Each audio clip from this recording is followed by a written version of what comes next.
Hey guys, here I am Rick going to tell you what would happen if you take liquid nitrogen. Directly, playing around with liquid nitrogen is a pretty dangerous thing and I wouldn't recommend it.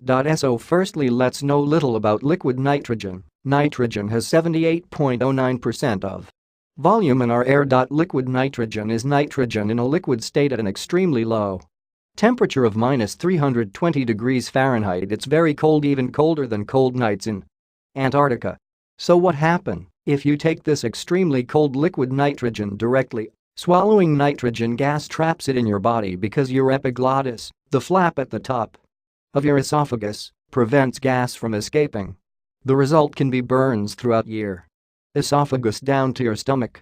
Gas also expands, and so it can push on your internal organs and resulted in a collapsed lung. Things even get worse if liquid nitrogen travels down into the stomach, as happened to the young women in United Kingdom and guy from Delhi.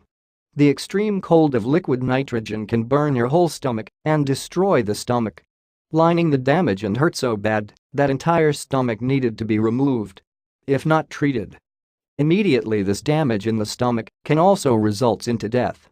So please don't drink it because it will not be fun for so long.